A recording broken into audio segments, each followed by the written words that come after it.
Metodologi Pengajaran Islam ke-6 by Mr. Nasiruddin Khalid.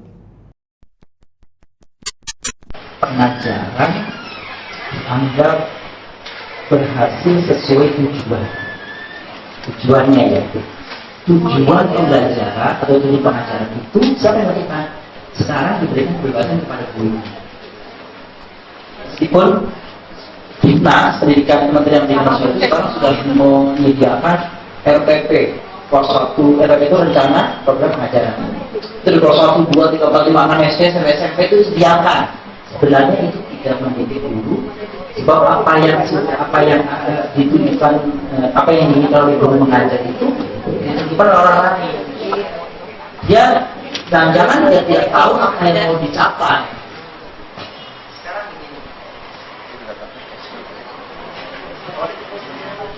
Kalau Bapak Ibu ingin mengajarkan anak SD ya yang belum kenal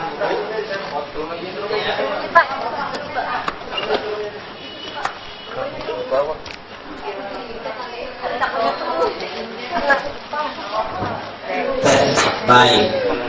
Kalau Bapak Ibu ingin mengajarkan kepada anak-anak misalnya contoh suatu kali pertemuan tentang nama-nama Nabi dan Rasul, jumlahnya 25. Bapak Ibu menentukan hari itu anak kelas 1 SD. Kira-kira dalam 30 menit pertemuan itu 25 Nabi dan Rasul akan hafal semuanya. Maka kalau Bapak Ibu itu menyebutkan bahwa dalam satu kali pertemuan anak-anak hafal 25 Nabi Rasul, itu artinya Bapak Ibu membebani diri sendiri untuk memberikan sesuatu yang bukan pada kemampuannya. Ternyata di hari waktu dites anak-anak ada yang hafal. Misalnya nih, kalau mengukur keberhasilan pengajaran berarti tidak berhasil. Kenapa? Tujuannya tidak tercapai. Tapi kalau misalnya dari 25 Nabi Rasul 5, ya bisa semuanya. Kalau itu ditanyakan di ujung dari pertemuan anak-anak bisa menjawab, berarti tujuannya tercapai. Maka untuk mengukur keberhasilan pengajaran saat itu dilakukan di ujung hari, gitu, itu biasanya dapat apa yang sebenarnya post-test. Apa post-test? Tes setelah pembelajaran, tes akhir atau evaluasi. Oleh karena ukuran untuk menentukan bahwa itu berhasil tidak berhasil itu, tadi saya meminta Bapak Ibu menentukan tujuan instruktur khusus. Yang khusus itu tadi tuh anak-anak selesai belajar mampu menyebutkan 5 nama Nabi dan Rasul. Untuk mengukur itu maka kalimat pun harus berpengaruh. Saya kasih contoh. Ini contohnya banyak nih. Kan semua sama ya tujuannya. Belajar teman-temannya tujuan mengajarkan bab, nun, sukun dan tanwin yaitu Coba Bapak Ibu kasih contohnya. Setelah anak-anak belajar bab ini, maka diharapkan anak-anak mengetahui dapat membedakan antara izhar halqi dan izhar syafawi. Izhar apa?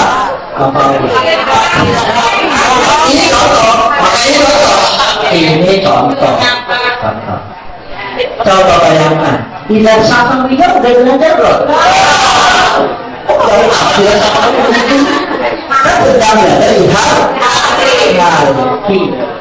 Mampu membedakan izhar syafawi dan halqi. Berarti hari itu ada semua. Itu yang dimaksud ukurannya tidak jelas.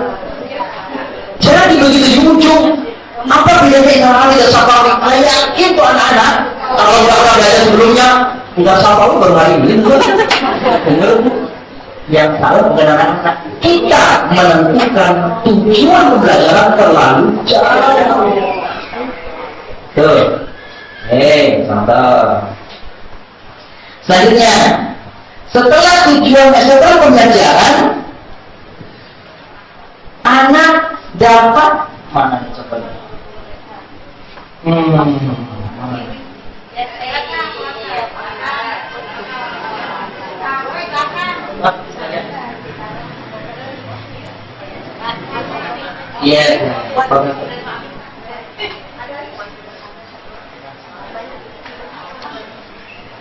Kata pamongsi saya tidak berkata.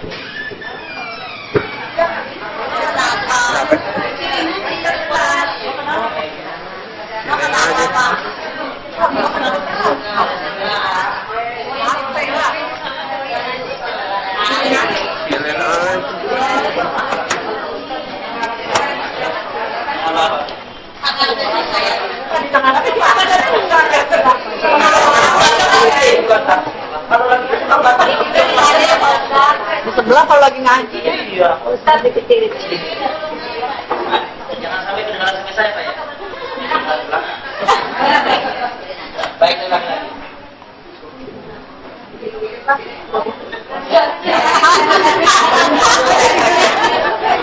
Jadi misalnya, Baik. Nah,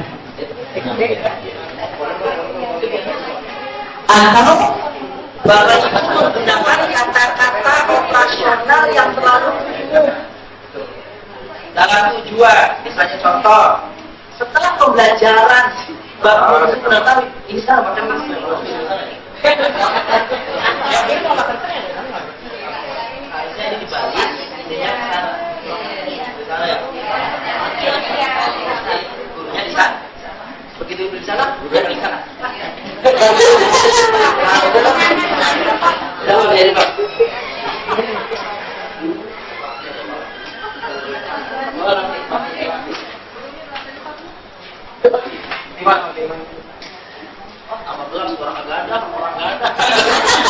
Ini kalau tadi mau tak menampakkan kalimat kata-kata operasionalnya ketika menunjukkan Bapak Ibu menuliskan itu juga tidak menggunakan kata-kata yang ambigu, kata-kata yang nggak terukur.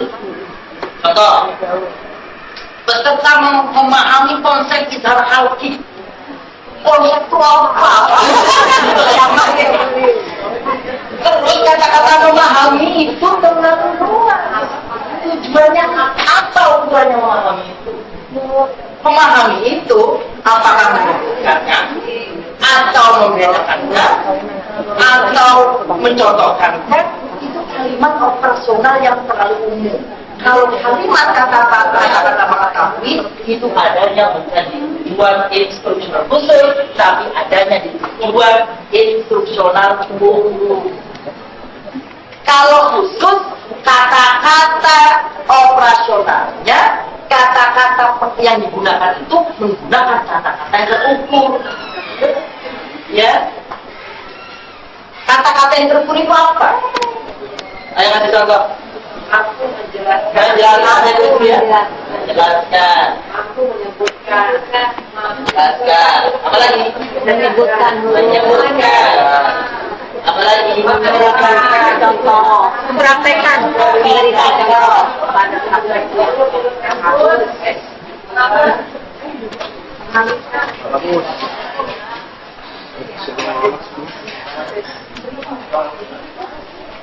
Memperagakan.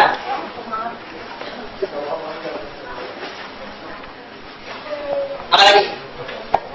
Mengucapkan. Mencontohkan. Menuliskan. Apa lagi?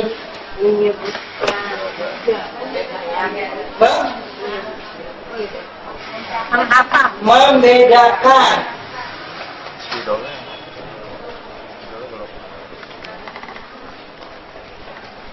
Nah, ini kata-kata operasional khusus yang terlebih.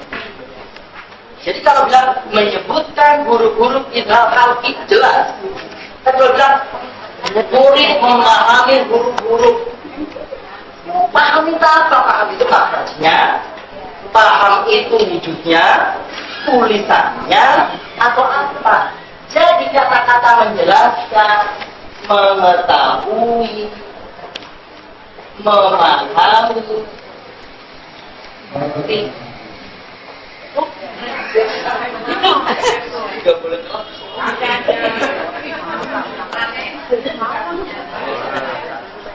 pakai dong.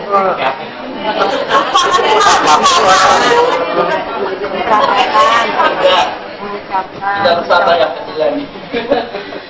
Jadi kata-kata yang ini Bapak Ibu itu adanya di tujuan instruksional umum yang cakupannya ukurannya itu nanti satu program, satu semester. Kalau bukunya udah selesai, itu baru ini nih. Baru udah lulus. Anak mampu menjelaskan hukum baca tajwid itu kalau sudah tuntas. Kalian ini sudah kaki dua, ya. Kaki dua berarti sudah selesai semua ya. Nah, ini sudah selesai semua.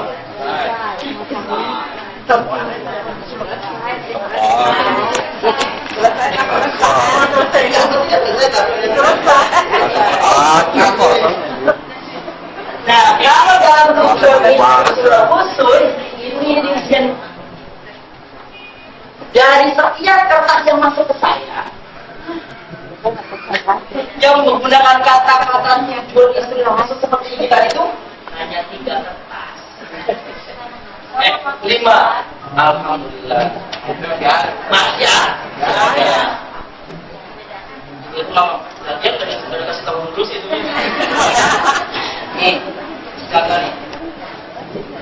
Anak-anak perlu belajar materi ilhar harfi, anak-anak dapat menyebutkan pengertian ilhar harfi.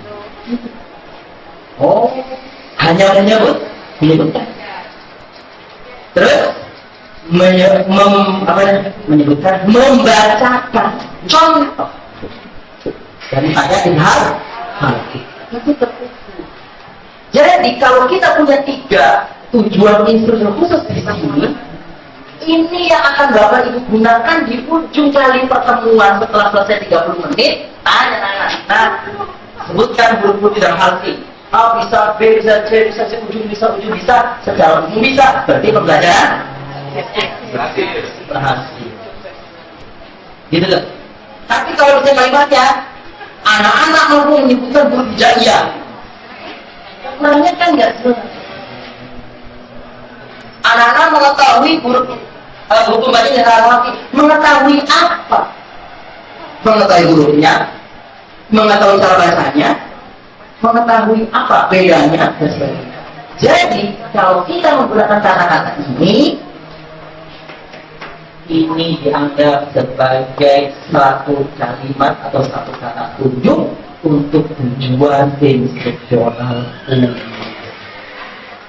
umum. Yang terukur pada setiap pembelajaran, Bapak Ibu dalamkan ini, tadi tidak. Ini kapan dilakukan Bapak Ibu? Bapak Ibu menyebutkan ini kapan dilakukan? Bapak Ibu menuliskan ini kapan dilakukan? Menyebutkan tujuannya 1, 2, 3 apa?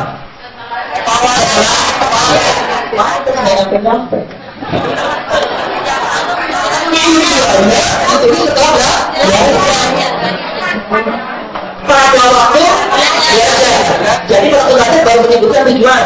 Ini ya. Apa? Untuk itu, mari kita lihat bagaimana strategi pembelajaran itu dilakukan. Prolognya lama banget tadi ya.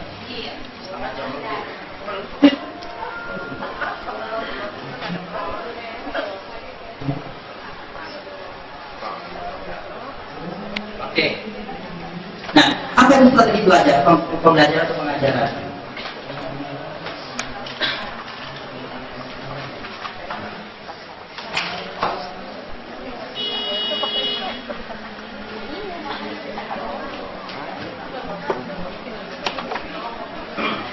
Apa itu strategi pelajaran? Strategi pengajaran adalah sejumlah langkah yang direkayasa Apa dia kayak dibuat, didesain oleh siapa?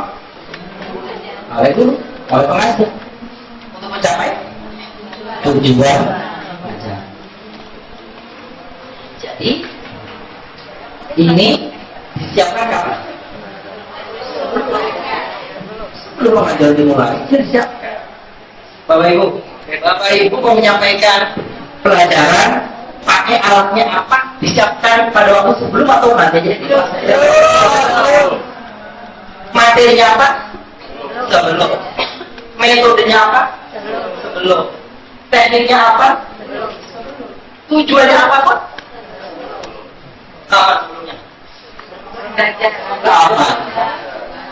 Apa? Satu jam mengajar?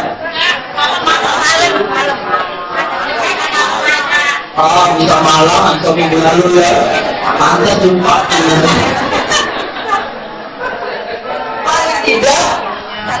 semakin. Maka kalau besok mengajar, besok saya ngajar baik. Oh, ngajarnya di begini. Apa ya? Apa materinya ya? Siapkan apa ya? Apa ya? Kecuali Bapak Ibu yang sudah 20 tahun ngajar di situ, materinya itu apa adanya, bikin out. Babnya apa? Rezim ya. Tapi boleh berubah. Pak Kalian, saya minta kasih contoh pertanyaan. Bapak Ibu, kita pernah belajar fikih. Ada namanya wajib, fardu ya. Saya kasih contoh. Bapak Ibu kasih contoh maksudnya. Fardu kifayah apa Bapak Ibu? Memandikan jenazah. Memandikan jenazah. Dia sampai sekarang fardu kifayah sampai dia memandikan. Apa nggak ada yang lain?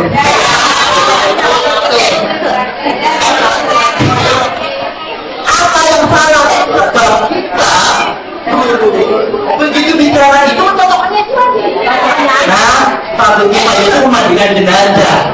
Apalagi kalau orang dari yang mati nggak ada jenazah fardu kifayah.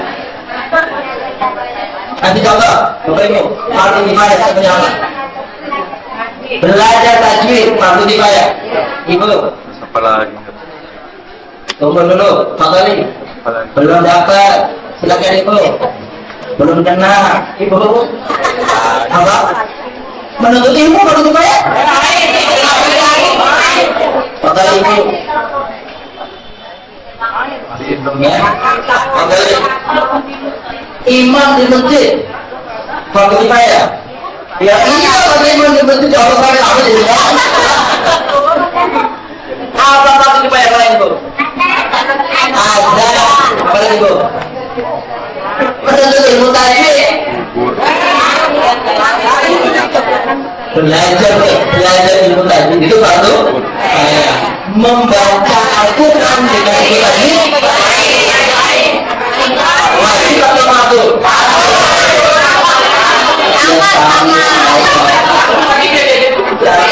Fardunya fardu kifayah kalau yang membacanya.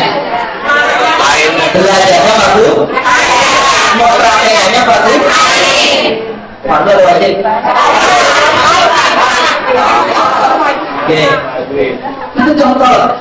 Apa yang saya temukan dari dulu saya belajar fikih, kalau tidak fardu kifayah mesti memandikan Mengubur. sama nih contoh, kasih contoh hukum bacaan itlaq.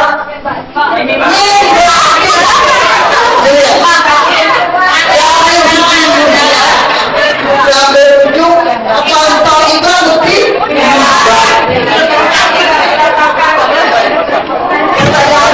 apa nggak ada yang lain? Di mana tempat orang ada tajwid kita mesti min ya. Untuk itu seberapapun kita ini sudah terbiasa mengajarkan Bapak Ibu, sebelum besok mengajar perlu refresh. Apa contohnya ya? Kasih contoh apa? Kasih misalnya tampilan yang beda apa? Ada orang yang tahu, ini pasti ngomong ini, pasti gambarnya itu lagi tuh. Ya, gitu terus itu. Bahkan itu kertas yang ditampilkan dari 6 tahun yang lalu. Lihat, perlu di refresh, perlu disegarkan ulang. Kalau gitu repot jadi guru, memang seharusnya anak pasti itu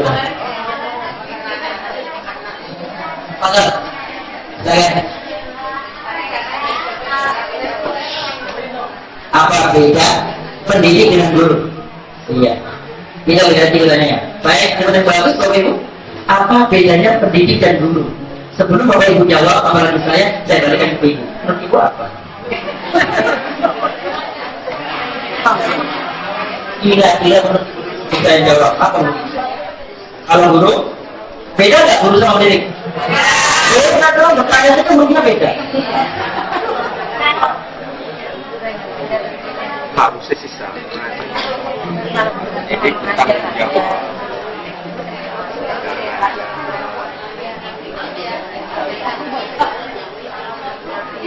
Baik, ini jawaban Ibu bagus.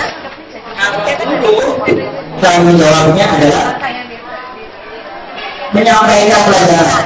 Kalau pendidik, tanggung jawabnya lebih besar. Setuju, siapa?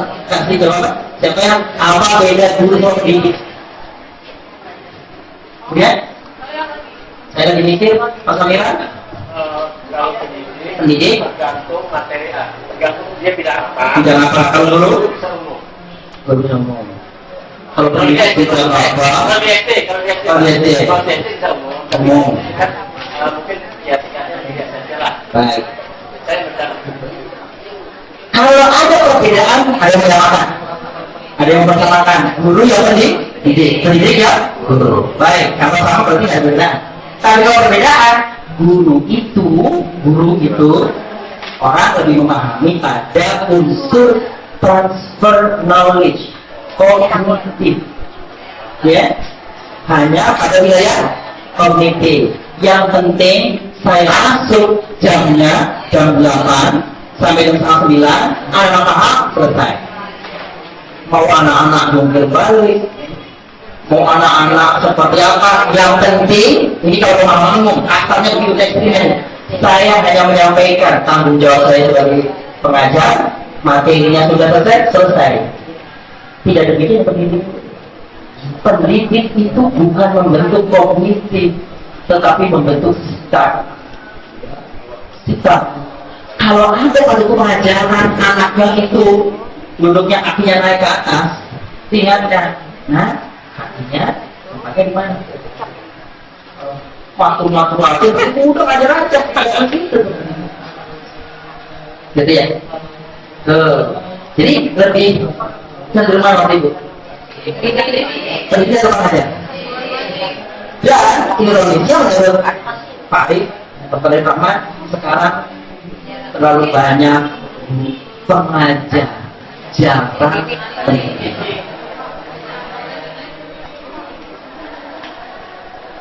Saat makanya, tangannya berbawah, jangan ya, katanya kalau. Kalau menurut saya, guru itu mempunyai dua fungsi. Dia menyampaikan materi, juga dia harus menjadi pendidik juga.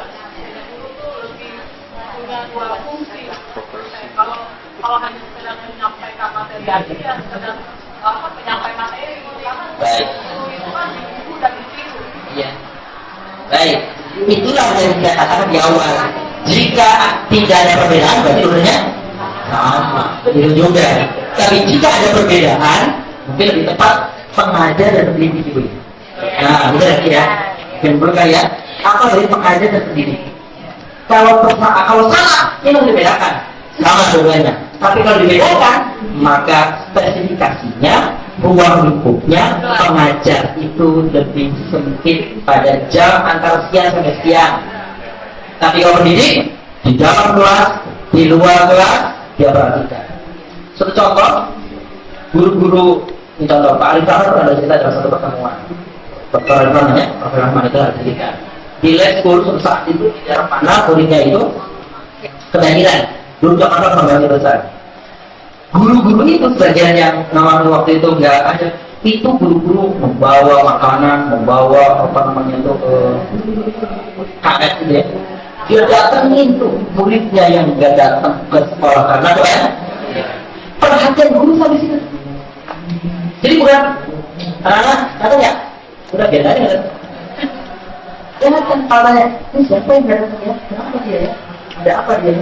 Lihat. Nah itu, jadi kalau itu wali kelas, jadi yang mendidik kemana? Wali.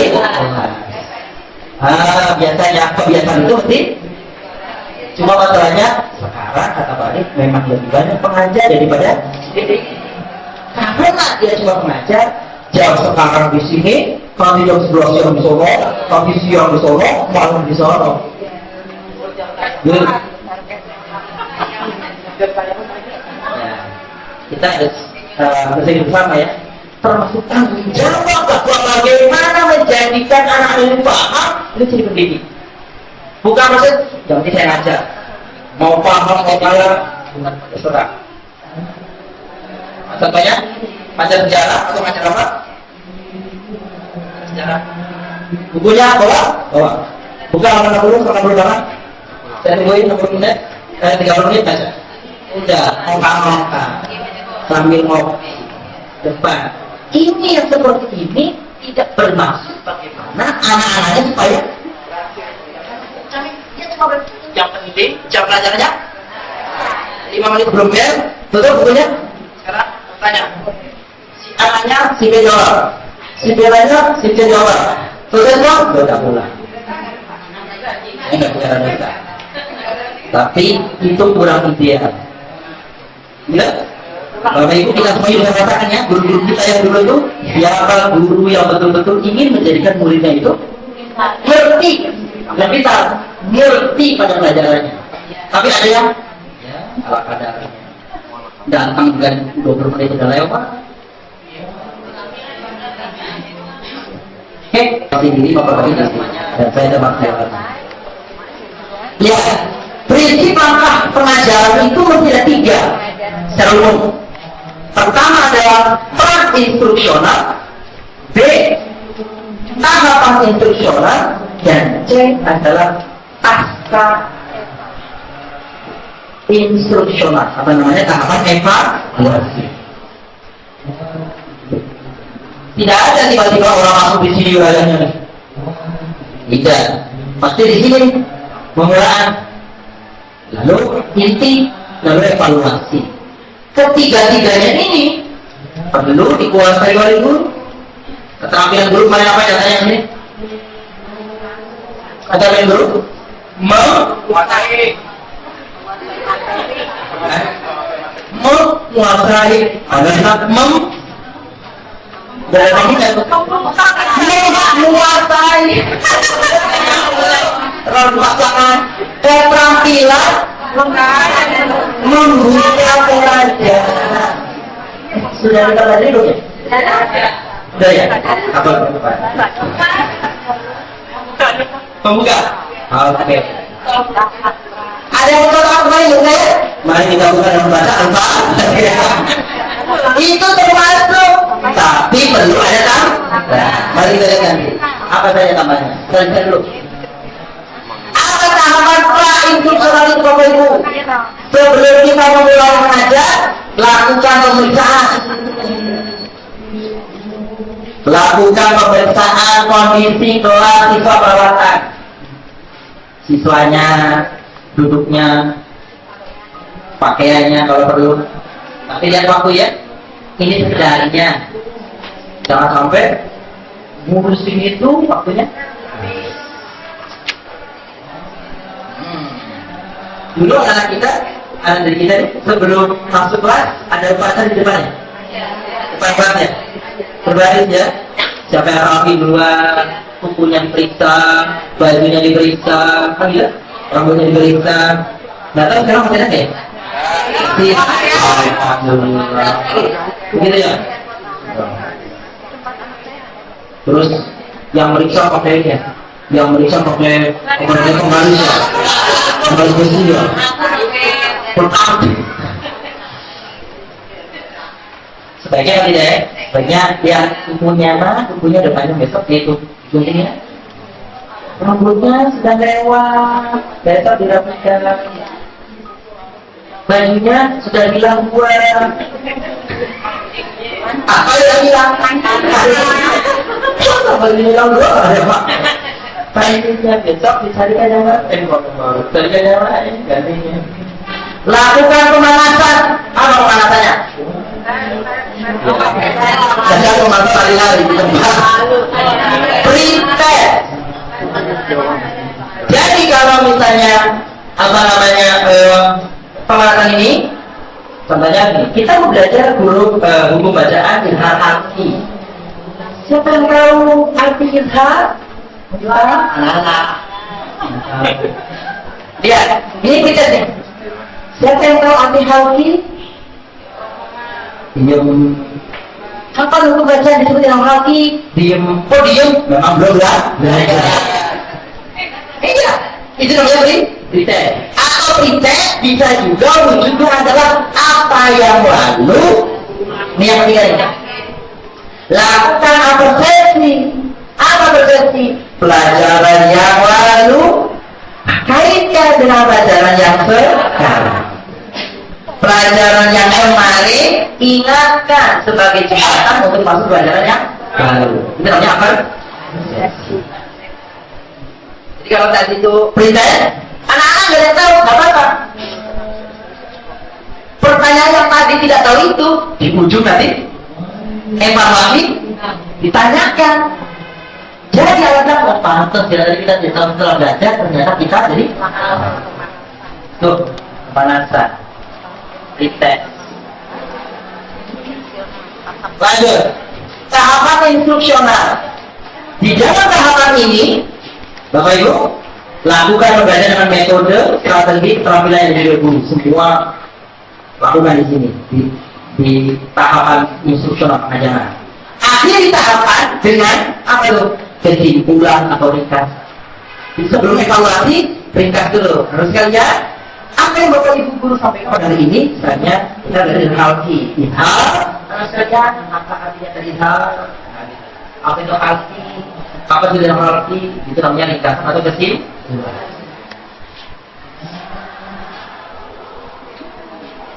Tahapan pasca instruksional atau evaluasi berupa apa? Penilaian murid, proses tadi itu yang ditanyakan di pretest kembali tanyakan di proses.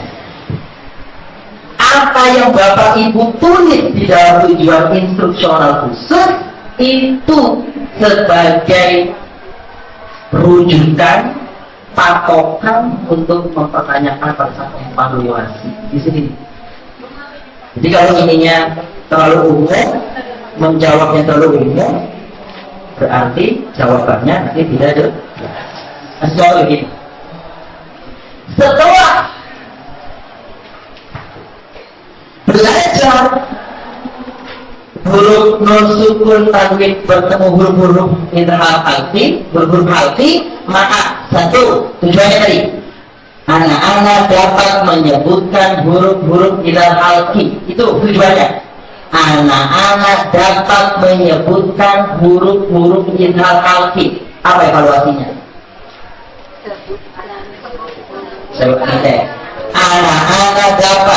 Anak-anak dapat menyebutkan huruf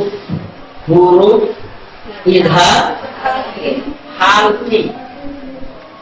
Kan ini tujuannya. Ini tujuan jadikan sebagai pertanyaan. Pertanyaan. Huruf-huruf tidak paham. Begitu. Kalau mau ngajar begini, ini kalau ngajarnya, ya umum nih. Kalau ngajar ikro, jadi berapa ya? Anak-anak mampu saya itu ya. Tapi kalau ngaji apa namanya kalau itu sifatnya kan iya asistensi tahapan boleh saja. Kalau Bapak Ibu tahu kan setiap anak kalau itu kan anak beda-beda ya. Iya. Ini klasikal yang homogen itu satu satu model, satu tahapan, satu materi. Tapi kalau 15 orang beda-beda, yang ini pertama, yang ini kalau satu bagian akhir, yang itu kalau tiga, ya repot sebenarnya. Itu namanya heterogen, sulit. Hal yang ini dilakukan untuk Anda dapat memperagakan untuk membunyikan, Anda dapat memperagakan tata cara berwudu. Gimana tanyanya? Nah, saudara peragakan tata cara berwudu. Lihat tidak? Jadi praktekkan, peragakan cara tata cara berwudu. Anak-anak dapat mengucapkan hukum bacaan bilhal halki. Gitu ya? Atau mencontohkan, anak dapat mencontohkan hukum bacaan bilhal halki. Bagaimana pertanyaannya? Berikan contoh bacaan bilhal halki.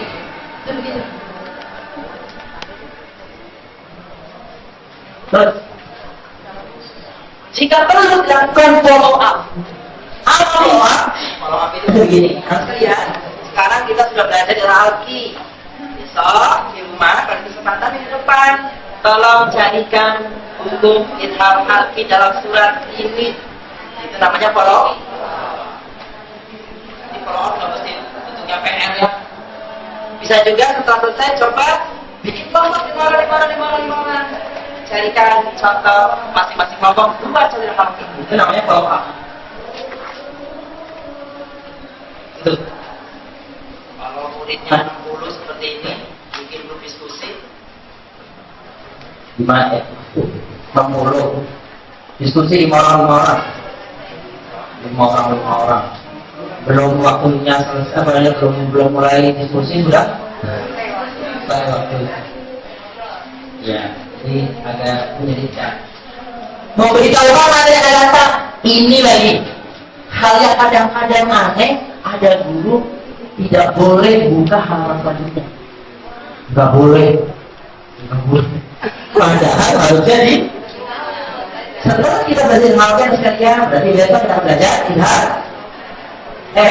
Di rumah. Silakan baca di rumah, baca buku boleh. Itu begitu boleh. Jangan dulu yang apa ya bacanya. Ini aja. Kenapa? Takut kedahuluan. Ya, itu bukan apa namanya tipe yang ingin terus cepat maju. Kalau ternyata nanti kita lihat setelah ini namanya ada metode Glaser ya. Nanti kita lihat apa seperti Glaser kali. Ini Glaser. Kata Glaser, siapa Glaser itu? Glaser itu adalah strategi orang yang menemukan dan sentuh pembelajaran strategi pembelajaran yang namanya Robert Glaser. Apa kata Robert Glaser? Tahapan pengajaran ada 4. Ada 4 tahapan pengajaran itu. Kalau tadi ketiga, instruksional, instruksional dan pasca instruksional. Kalau Glaser menyebut ada 4 tahapan. Ini rencana pembelajaran. Apa kata Glaser? Ada yang pertama, tahapan yang pertama adalah instructional objective. Apa instructional objective? 17 tahun. Awal setahun yang lalu, lupa ya. Ini padahal sudah belajar yang lalu ya. Bapak ibu yang dapat di PGA dulu. Sudah apa sudah lewat, cuma agak-agak. Bukunya juga sebagian masih sama. Tahapan instructional objektif adalah guru membuat tujuan ini pembelajaran. Apa sih objektif? Tujuan. Instructional pengajaran. Jadi kalau instructional objektif, guru menentukan tujuan pengajaran. Ini tadi. Oh panas ya? Iya panas. Jadi salah satu fungsi keberhasilan pengajaran itu motivasinya.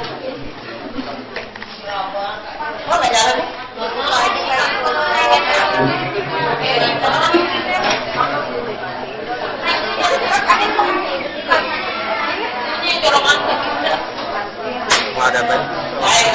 Ini kurang gede kali ya.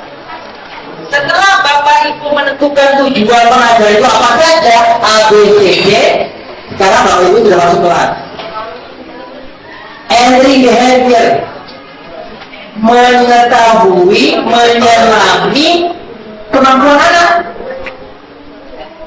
Kalau kemarin Bapak Ibu, saya contohkan tadi ya, anak sekalian, hari ini kita belajar ilhad halki. Minggu depan kita akan belajar kita yaitu buku bacaan. Kelas setelah yang ada di buku bacaan. Ini dulu ya. Anak sekalian, kita besok akan belajar di buku ya. Minggu depannya, begitu kita masuk ke guna, kan tadi ada prepare, ya pemanasan. Ditanya ilmu guna, ngerti, contohnya tahu, apalagi membedakan ngerti semua tahu, perlu diulang lagi ya? Enggak. Berarti melanjutkan. Jadi kalau begitu dulu harus. Iya. Jangan-jangan jadi banyak orang nggak tahu dia aja di lagi. Tidak. Itulah fungsinya entry behavior. Ada contoh yang lain. Kalau tadi maju, kalau sekarang mundur. Sekarang mau belajar ilhad halki. Itu lebih benar. Ilhad halki. Ternyata anak-anak burung-burung itu ada yang nggak tahu. Berarti ya terpaksa banget dari awal. Belajar nahwu sorof, mau mengajarkan jumlah ismiyah, jumlah fi'liyah. Jumlah ismiyah ada? Anak-anak nggak tahu isim. Belajar dulu ada isim. Jangan paksakan. Pokoknya hari ini kita jumlah ismiyah. Nah kalau belajar dari ismiyah atau isinya nggak tahu, nggak ngerti mau isi itu apa Pak. Berarti harus balik semula kita belajar isi. Itu maksudnya entering behavior, selami kemampuan anak-anak. Tentunya kalau yang ngajar sama orang-orang yang sudah lanjut itu enak ya, nggak repot. Pokoknya lanjut terus. Paham Ibu? Ada yang paham Ustaz. Paham? Paham Ustaz. Paham Ustaz. Baik, lanjutkan. Setelah entry behavior masuk, pemanasan masuk, tahu kondisinya, memang waktu itu memang pas mau diajarkan ilmu biduna, karena kamu tahu. Tapi sudah tahu, kita baru bersyukur tadi masuknya tahapan pengajaran, prosedur pengajaran. Ini tulisannya salah, mestinya prosedur itu jamak. Ini pakai X mestinya, ada X di sini prosedur. Ini jamak semua nih. Setelah selesai lakukan performance assessment, penilaian. Bapak Ibu yang dinilai siapa? Yang dinilai siapa? Yang dinilai? Unik nih. Yang dinilai guru dan murid. Saya tanya, Bu, gimana menilai guru?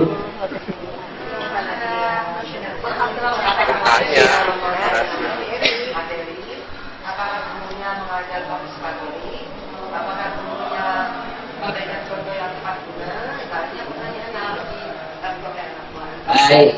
Apakah itu memberikan kuesioner setiap kali usai pembelajaran?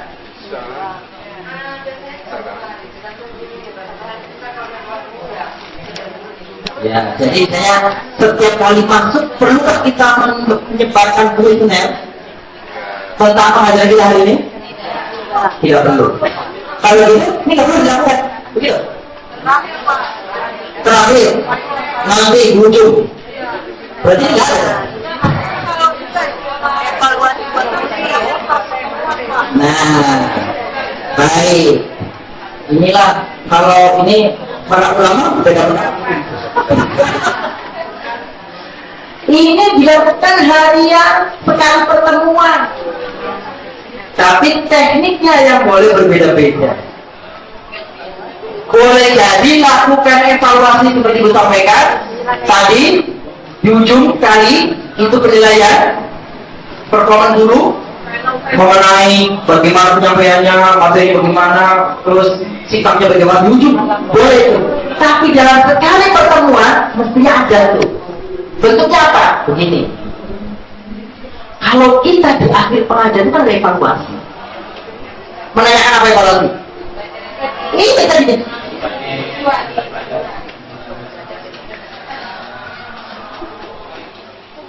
Kalau anak-anak ini bisa menjawab semua sesuai tujuan kita, berarti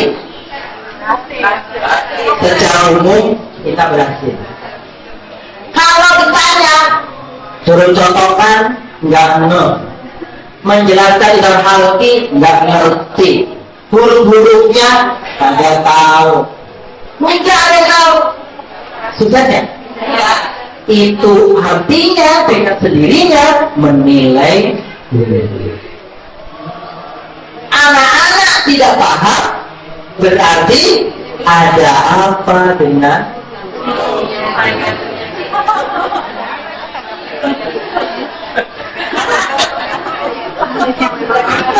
ada apa dengan gurunya? Apakah ya kembali ke tadi itu awal tuh tadi, apakah ini kata letter ini mesti ada kalimat ini ya? Kalau ini selesai di sini, maka dikasih garis, letter dikasih garis. Ini bisa oke, atau ini balik ke sini. Lihat. Jadi kalau setelah dinilai di sini ternyata gagal, guru perlu mengevaluasi. Yang gagal itu kenapa? Apakah ininya terlalu tinggi? Ini? Oh enggak, terukur jelas sedikit. Oke. Apa ada di sini yang salah? Pertanyaannya cuma 3. Mau belajar tidak halki, guru kagak paham, dipaksain, berarti pada waktu entry behavior mendalami anak-anak tidak tuntas, sehingga akhirnya apa yang diajarkan anak-anak berarti salah di sini. Sebab di sini cuma 3. Kan mesti bisa ditanyakan, nggak bisa di sini. Oh di sini tadi anak-anak udah tahu guru-guru dijaya apa, berarti mungkin ada di sini. Kenapa ngajarkannya? Ngajarkannya dalam halki, yang diajarkan dalam sapawi. Nyambung nggak? Nyambung. Itu kata letter, fungsi performance assessment, penilaian daripada tindakan pengajaran itu untuk menguji di mana ketidakpasan kita. Apakah di sini tujuannya terlalu banyak, terlalu luas, atau waktu mendalami sikap-sikap awal kurang dalam, atau pengajarannya, tahapan pengajarannya yang tidak tepat. Ya, termasuk di sini metodenya, alatnya, dan sebagainya. Kalau mampu, itu bisa ada praktek. Ini yang mana Betul. Mestinya kalau dalam apa namanya dalam tujuan mengatakan anak mampu mempraktekkan, mestinya waktu ngajar ada praktek. Mempraktekkan, gurunya mempraktekkan. Bacaan Islam. Anak-anak ini bapak ibu nggak mau praktekkan bagaimana Islam. Jujur aja, kasih contoh Islam. Apaan Pak Islam? Kan udah tahu.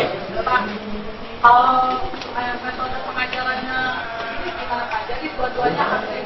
Kalau misalnya suatu pertemuan yang akan datang, peserta diharapkan kita mempunyai bekal yang lupa untuk pembahasan topik selanjutnya. Jadi ada interaksi gitu Pak. Jadi kita pengajarnya tinggal merumuskan terminologi yang sudah Bisa?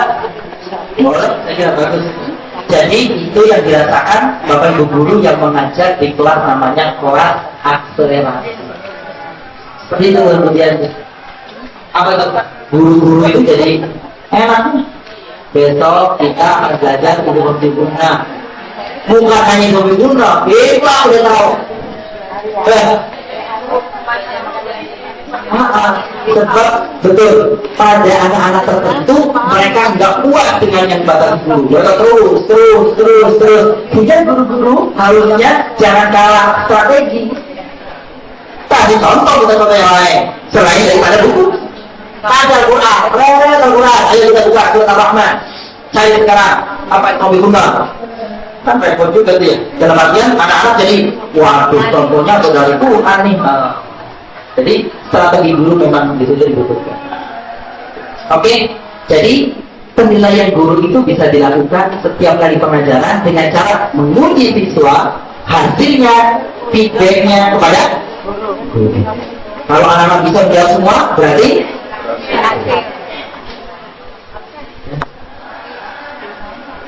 jangan juga pertanyaannya dengan tujuannya berbeda. Tujuannya ilham bila guna, yang ditanya yang oke, lanjutkan. Ini ya, sama seperti komponennya strategi belajar adalah instruction objective, entry behavior, instructional procedure, performance assessment, penilaian daripada penampilan. Sekarang apa wujudnya? Kita lebih bahas lebih dalam. Bapak Ibu, tujuan pembelajaran dikemukakan dirumuskan oleh guru untuk mengawal proses pembelajaran agar terarah dan kontrol. Contoh, setelah belajar siswa dapat menyebutkan rukun sholat, dapat membedakan sholat wajib dan sholat sunnah. Di tujuan ini tuh namanya tujuan instruksional. Kalau tujuan instruksional khusus, kata-katanya harus operasional terukur. Terukur bisa dilihat, bisa dipantau, bisa diukur.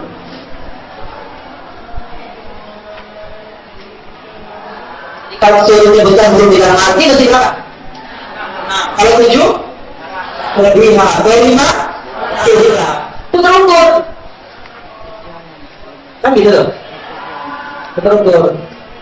Coba jelaskan hukum bacaan ini dari sudut repot. Oke.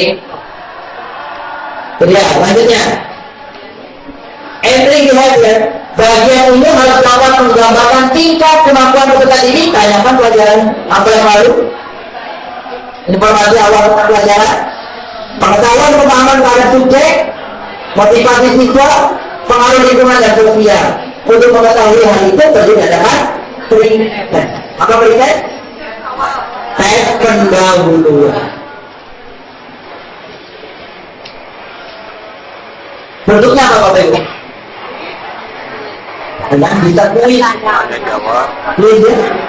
Kuis.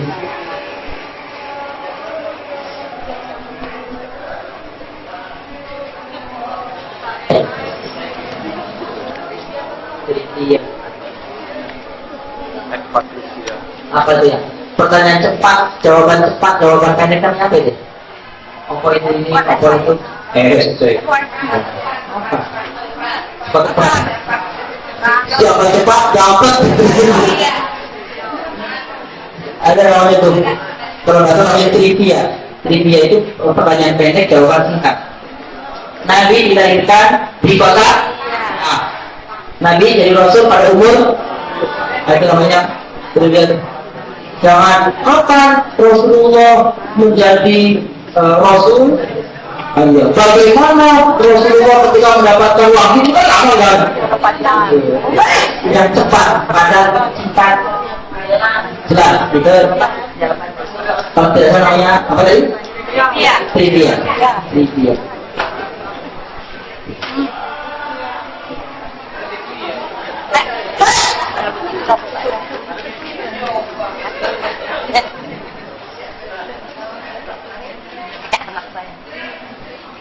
Instructional procedure bagian ketiga ini untuk menunjukkan langkah-langkah apa saja akan dilakukan oleh guru dan siswa dalam pembelajaran.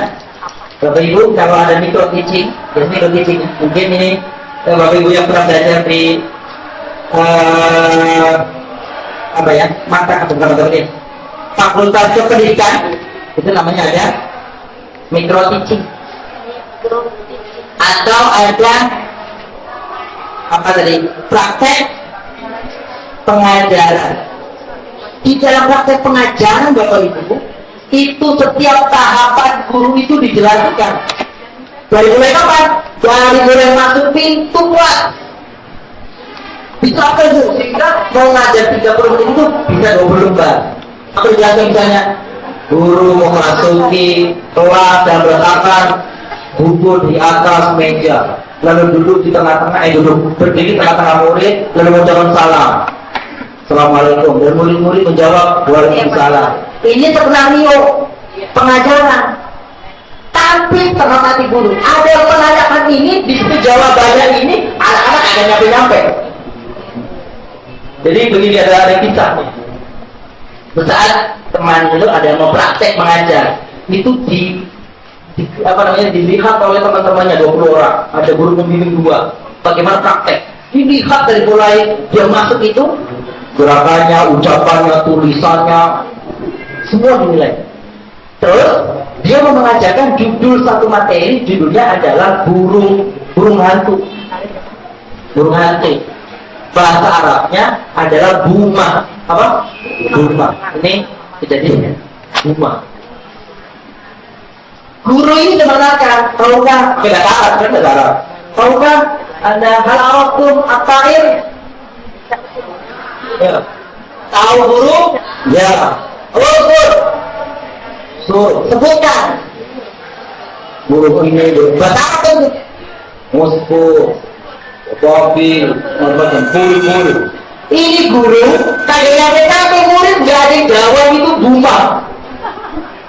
Jadi dia kan pengen anak murid mengatakan buma Ustaz baik. Nah, buma Ustaz baik itu menjadi sekarang. Apa disebutnya buma? Ini udah 5 menit kagak nyambungnya boleh. Kagak nyebut buma kok kagak nyebut nih. Akhirnya apa nih? Cuma cerdas ini. Cerdas. Ini dulu cerdas. Jadi ingat di asrama itu ada yang tukang bantu, ya namanya Mahmud atau Mahmudiyah atau apa dulu dia dipanggilnya rumah. Dia bilang begini, harta ibu nama saya itu nanti dimakan, harta ibu kalau dimakan itu saya itu nanti makan, rumah. Rumah yang tadi disebut itu kemar, yang dia maksud mestinya itu capek kalau yang begitu. Itu ya, capek itu contoh mengapresiasi pelajaran yang dulu sampai sekarang. Tolong.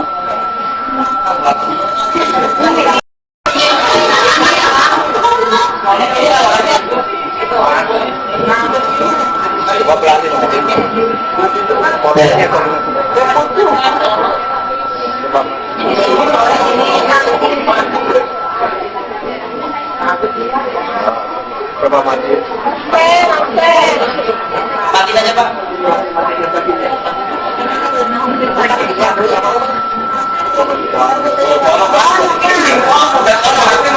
Iya, sana ada mati.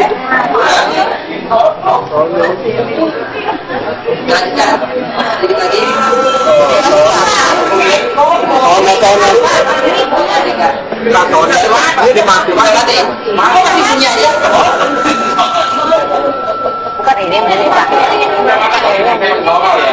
Ini udah dicabut tuh. Ah, udah itu cabut. Yang maksud mana?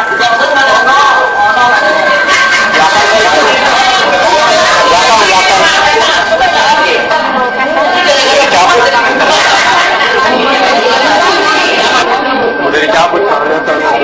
Belakang. Kita jadi bahas.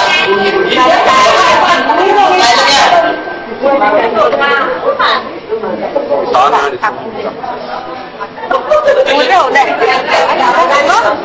Pada bagian keempat ini, bagian terakhir ini,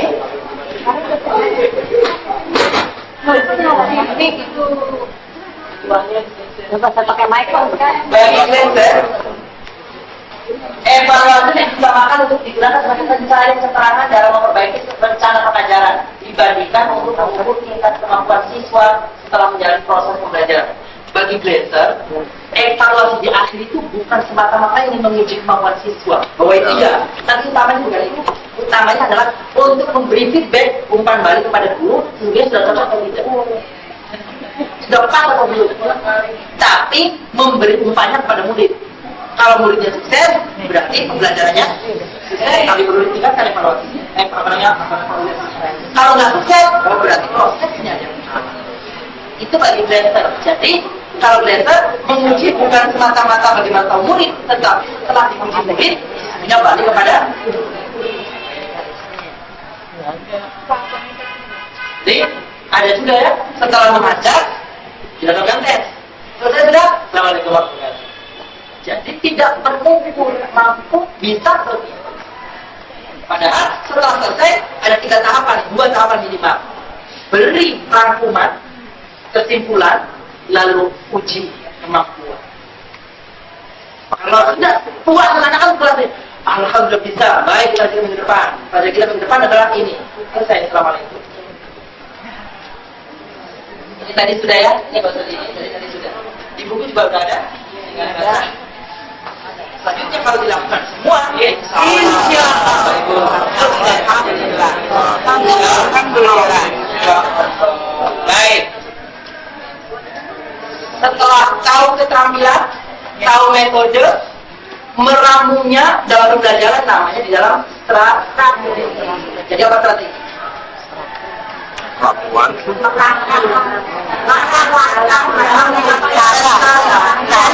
Yang direkayasa oleh siapa? Untuk suksesnya kapan dilakukan? Malam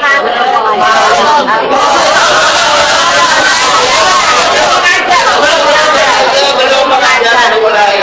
Paling tidak sebelum. Kalau dia boleh. Kalau boleh. Secara umum, strategi pengajaran dibagi menjadi berapa tahap? 3. Yang pertama tahap ya. Setelah pra ikuti tahapan intinya. Lalu yang ketiga, tapi Robert Glaser memberikan satu panduan kepada kita. Ini klasik, Bapak Ibu. Ini metode klasik sebenarnya. Ini strategi klasik pembelajaran. Kata Glaser, tahapan pengajaran ada berapa tahapan? Yang pertama disebut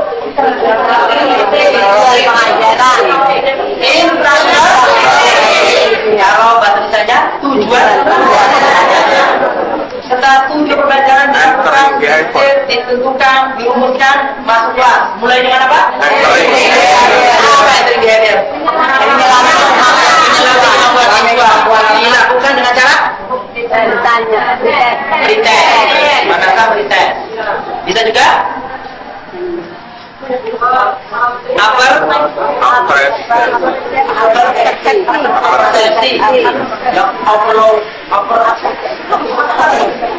outer stage, lower stage. Setelah entering behavior selesai, masuk pada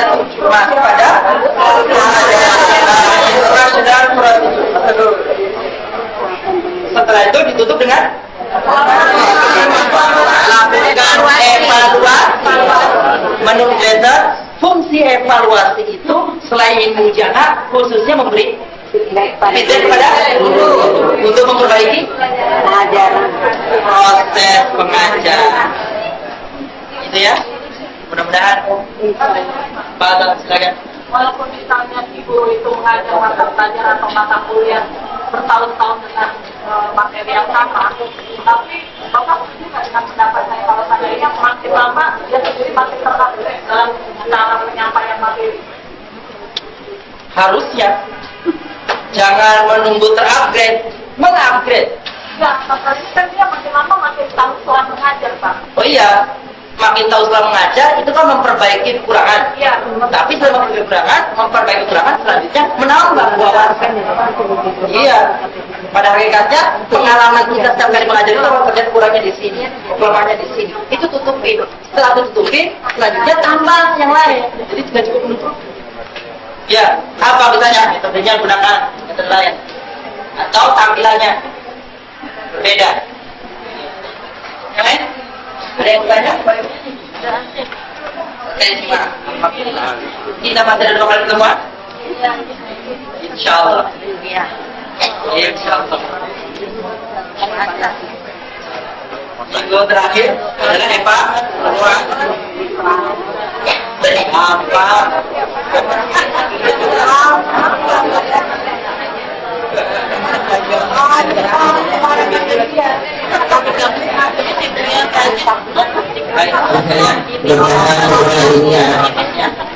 Untuk membuat kita mengingatkan, merefresh ingatan kita, wawasan kita, pengalaman kita dalam belajar, termasuk saya dalam mengulang dan mengingat setelah belajar terus. Dan Bapak Ibu yang berpunya pengalaman dan banyak pengalaman dari dalam bidang pengajaran. Untuk itu kita lanjutkan minggu depan, insya Allah kita akan masih belajar tentang apa bagian daripada metodologi pengajaran. Barangkali setelah itu kita akan belajar mengenai masih ada strategi, tapi barangkali apa saja perlu diselingi untuk supaya menarik pengajaran itu.